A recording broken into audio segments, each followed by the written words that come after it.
Всем привет, это Сибирия Герл, и я сегодня покажу, как проходит Рождество и Новый год в Буэнос-Айресе.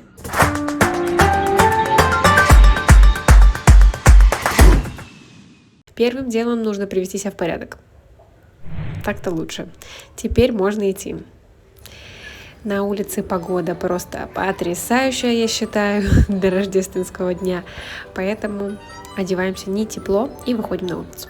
Сегодня мы идем в англиканскую церковь на рождественскую службу, а плюс этого места в том, что здесь говорят и на английском, и на испанском. Тебя видно. У нас тут случился небольшой пит-стоп, не обращайте внимания, давайте пройдем внутрь церкви и посмотрим, как это все проходит.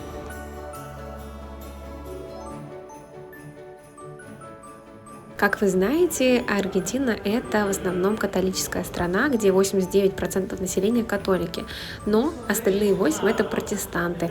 И англиканская церковь – это одно из ответвлений протестантской церкви.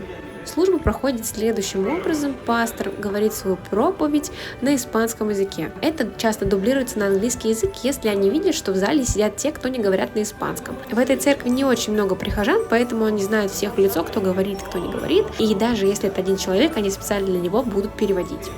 Потом один из прихожан церкви читает стих из Библии на определенную тему. Сегодня это, конечно же, все, что связано с Рождеством. После все прихожане поют, и начинается самое интересное. В Аргентине это называется «Ла Пас». Это момент, когда каждый должен обняться и поцеловаться. Мы были просто в шоке, когда первый раз пришли, и нам нужно было обняться с незнакомыми для нас людьми. Мы просто были смущены максимально, но потом нам очень понравилась эта традиция. По-моему, это очень мило и по-доброму, когда вы объединяетесь в одной цели и желаете друг другу добра и мира. Потом происходит причастие с хлебом и вином, где все прихожане встают в такую очередь и потихоньку все причащаются. Merry Christmas.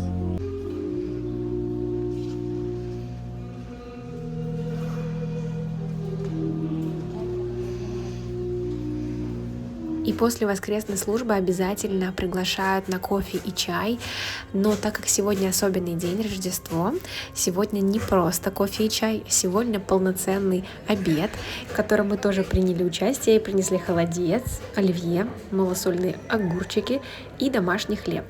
А также прихожане из разных стран принесли китайскую еду, венесуэльскую еду, итальянскую еду. А сейчас Сандра будет пробовать наш холодец, точнее студень, и говорить свои впечатления. This is very nice. So I want to try this. Yeah. We call it holodets. Holodets. This is the thing. It's the closest thing we know about this. Like this is an aspic. An aspic. Aspic, and it can be of anything, of meat, of vegetables. I like it. Very good.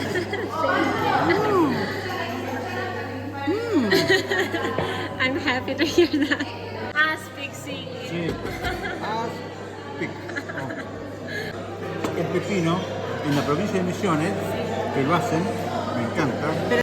Я обожаю эту церковь и этих людей, которые в нее ходят, просто за их радушие, доброжелательность и любопытство. Они спрашивают все о России, им очень интересно. Сейчас вот эта девочка конкретно сидит и смотрит ТикТок под песни Кати Лель, чтобы вы понимали. Хоть в Буэнос-Айресе и тепло, но Новый год и Рождество отмечают обязательно и украшают весь город. 25-го закрыто просто все, даже магазины продовольственные. Но у нас есть надежда найти один магазин хотя бы, чтобы купить еду. Вот Starbucks и все закрыто, короче. На улице почти никого нету. Пустынно так, все сидят дома с семьями, отдыхают. Это киоск!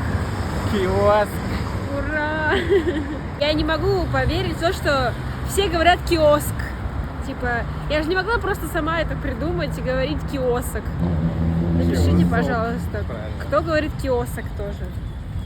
Я не могу быть одна в этом мире. Вот так мы покупаем колу за 250 рубас. Обычно это вообще очень загруженная улица, куча машин, огромное движение. Сегодня вот так. Единственный магазин, сувенирная лавка открыт. Офигеть. Почему? Кто пойдет за сувенирами?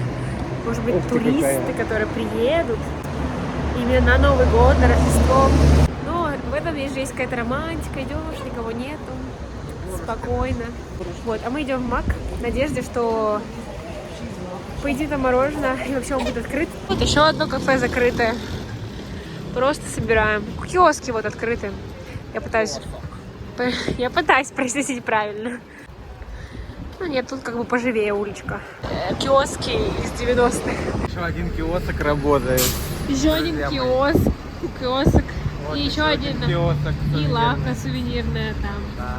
Да, здесь уже прям побольше народ намечается, потому что мы подходим к главному собору в Буэнос-Айресе, кафедралю. Пришли в этот магазин, купили шоколадку за 20 рубасов.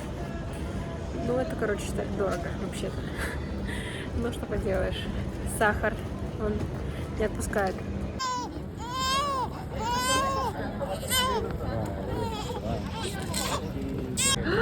Открыто!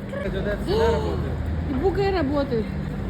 Да, ёшкин. Это говорю, это из-за того, что здесь район движовый наш.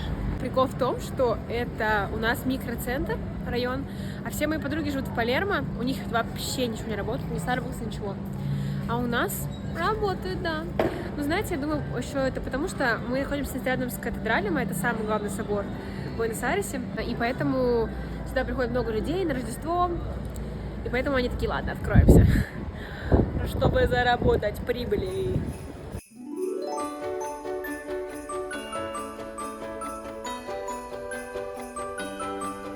Обалдеть, слушай, оно не упадет.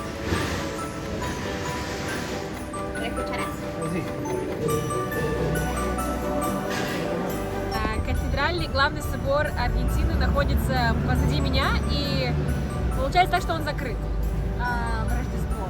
Он не похож на собор, да, совсем, но красивый. Одну зиму мы провели в теплых краях и уже привыкли к тому, что Новый год, Рождество можно встречать в прекрасную погоду, наслаждаясь и вообще гуляя. Мы на главной площади вообще в Аргентине. Здесь произошла революция, когда Аргентина стала независимой от Испании. И, по сути, вот это президентский хаус, президентский дом. И памятник тоже символизирующий, что Аргентина независимая. Вот так. Ну вот и подходит к концу наш рождественский день. Я надеюсь, что вам было интересно проникнуться аргентинской культурой и моими историями. Видео про Новый год будет отдельное, потому что это два совершенно разных праздника, и у них совсем разная атмосфера. Поэтому, пожалуйста, подписывайтесь на мой канал, ставьте лайк, если вам понравилось это видео. И до встречи в новых выпусках.